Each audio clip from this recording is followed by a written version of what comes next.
क्या आपको पता है राजस्थान का एक ऐसा किला जिसे दुनिया की सबसे हॉन्टेड जगहों में से एक माना गया है, भानगढ़ का किला। कहानी है 1982 की, जब राजस्थान के अलवर जिले की सिरिस्का पहाड़ियों पर तीन दोस्त अपनी जीप में सवार होकर घूमने निकलते हैं। तो जब वो पहाड़ियों का नज़ारा एंजॉय करते हुए, सनसेट एंजॉय करते हुए निकल रहे होते हैं, घूम रहे होते हैं, तो वो एक ऐसी जगह पे पहुंचते हैं जहां बोर्ड पर बड़े बड़े अक्षरों में लिखा था कि सूर्यास्त के बाद इस जगह में प्रवेश करना सख्त मना है। तो वो तीनों उस बोर्ड को पढ़कर एक दूसरे की ओर देखकर हंसने लगते हैं। उनको लग रहा होता है कि ये मजाक है, आज के इस जमाने में इन सब बातों पर कौन विश्वास करता है। तो वो इन सब बातों को नहीं मानते थे। तो वो इन बातों को ना मानते हुए जीप से उतरते हैं। जीप से उतरकर वो आगे उस किले की ओर बढ़ते हैं। उस जो बोर्ड लगा था उस बोर्ड के पास जाकर हंसते हैं, फिर वो किले की ओर बढ़ जाते हैं। जैसे ही वो आगे पहुंचते हैं तो एक बड़ा सा काला सा गेट उनको दिखाई देता है, लेकिन उनको ये नहीं पता था कि गेट के उस तरफ उनका स्वागत कोई इंसान नहीं बल्कि सदियों पुराना एक खौफनाक श्राप कर रहा है। आज की कहानी को मैं 4 हिस्सों में, 4 भाग में डिवाइड करके 4 पार्ट में आपको सुनाने वाले, जिससे कि आपको इस कहानी को समझने में मजा आएगा, जल्दी समझ में भी आएगी और आपको भानगढ़ के पूरे इतिहास के बारे में पता चलेगा। तो अगर आज का वीडियो आपको अच्छा लगे, आज की कहानी, आज की स्टोरी आपको अच्छी लगे, तो चैनल को लाइक करें, कमेंट करें, सब्सक्राइब करें और शेयर कर दें आगे, ताकि औरों को भी इस भानगढ़ के रहस्य के बारे में पता चल सके। अगर आपके पास भी कोई आप बीती हो या आपकी कोई हॉरर स्टोरी हो, तो आप मुझे इस इंस्टाग्राम पर भेज सकते हैं, जिसको मैं अपनी आवाज में नरेट करूंगा।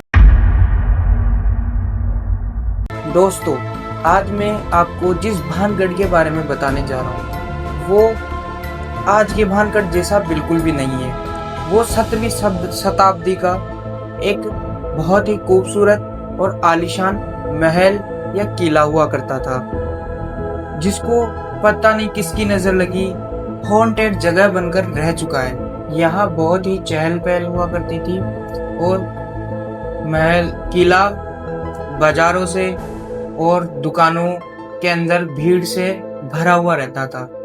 कहा जाता है कि यह महल राजा माधव सिंह ने राजकुमारी रत्नावती के लिए बनवाया था। लोग कहते हैं राजकुमारी रत्नावती इतनी खूबसूरत थी, उनकी सुंदरता अप्सराओं से कंपेयर किए जाने लगी। लेकिन भानगढ़ के एक कोने में एक तांत्रिक, जिसका नाम सिंघिया बताया जाता है, वो भी रहता था। सिंघिया कोई आम तांत्रिक नहीं था, ये तंत्र विद्या का, काले जादू का बेताज बादशाह माना जाता था उस समय का। तो होता कुछ ऐसा है, एक बार राजकुमारी रत्नावती अपने किले से उतरकर नीचे सैर के लिए आती है। जब वो बाजार में सैर कर रही होती है, घूम रही होती है, तब तांत्रिक सिंघिया की नजर उन पर चली जाती है।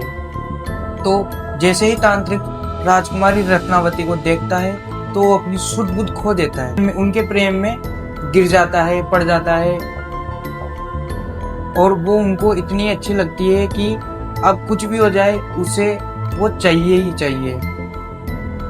तो वो अपने काले जादू से उनको हासिल करने के लिए एक इत्र की शीशी के अंदर वशीकरण कर देता है और एक दुकान के अंदर रख देता है। जैसे ही अगले दिन राजकुमारी रत्नावती अपने किले से उतरकर नीचे सैर के लिए आती है, तो वो उस इत्र की शीशी को लेकर अपने किले के अंदर चली जाती है। जैसे ही वो किले के अंदर जाती है और उस इत्र की शीशी को खोलती है और अपने ऊपर छिड़काव करने वाली होती है, लेकिन उनको पहले ही भनक लग जाती है, पहले ही समझ में आ जाता है कि इसमें कुछ ना कुछ गड़बड़ है। तो जैसे ही, क्योंकि राजकुमारी रत्नावती भी तंत्र विद्या की अच्छी खासी जानकारी रखती थी, तो वो उस इत्र की शीशी को अपने ऊपर छिड़कने की बजाय खिड़की से बाहर नीचे फेंक देती है। तो वो इत्र की शीशी वो एक ऐसे पत्थर पे जाके गिरती है। वो पत्थर बहुत ही भारी होता है, बहुत ही मोटा होता है। तो सिंगिया का वशीकरण करने का एक ही कारण था कि राजकुमारी रत्नावती बस किसी भी प्रकार उनकी तरफ या उनकी ओर, उनकी कुटिया में खींची चली जाए।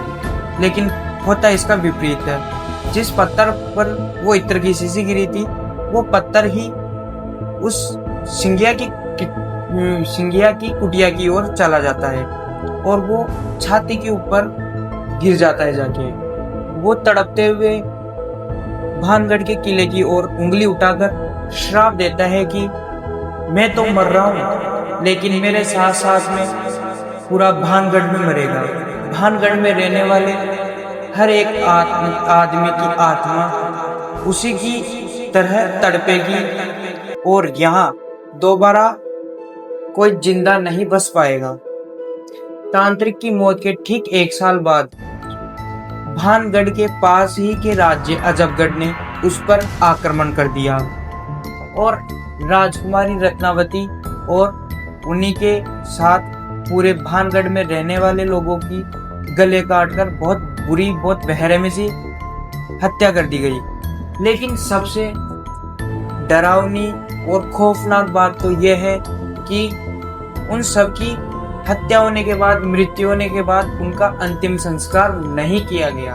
तांत्रिक के श्राप के मुताबिक आज भी उस भानगढ़ के मलबे के नीचे उन सभी की आत्मा भटक रही है। स्थानीय लोग कहते हैं कि किले के आसपास से जब भी कोई गुजरता है तो उसे पायलों की छनक की आवाज, किसी के बुरी तरह से रोने की आवाज, या उस समय जैसे बाजारों में चहल पहल हुआ करती थी वैसे ही चहल पहल की आवाज आज भी वहां सुनाई पड़ती है। अब वापस आते हैं उन 3 दोस्तों की कहानी पर जो उस रात भानगढ़ के किले के अंदर अकेले गए थे। तो अगले दिन जैसे ही वहां पुरातत्व विभाग वाले लोग, पुलिस वाले आते हैं तो देखते हैं कि वहीं के किसी गहरे बहुत नीचे तहखाने के अंदर वो तीनों बेहोशी की हालत में मिले।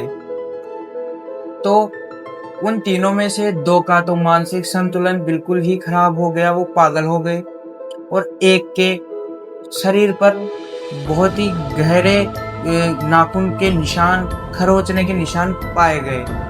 वो सिर्फ एक ही बात कहता रहा, वहाँ है जो आज भी तांत्रिक के श्राप को जी रहा है। तो दोस्तों, ये थी भानगढ़ की कहानी। क्या आपको लगता है कि एक श्राप हंसते खेलते एक शहर को बर्बाद कर सकता है? और क्या ये सत्य है? क्या आपको इन पर विश्वास होता है, या आपको भी लगता है कि ये और कुछ नहीं, वहम है? तो अगर आज की स्टोरी, आज की कहानी आपको अच्छी लगी हो तो लाइक, शेयर, कमेंट जरूर करना, सब्सक्राइब करना। मिलते हैं अगली एक और हॉरर स्टोरी में। तब तक के लिए सुरक्षित रहे, सावधान रहे।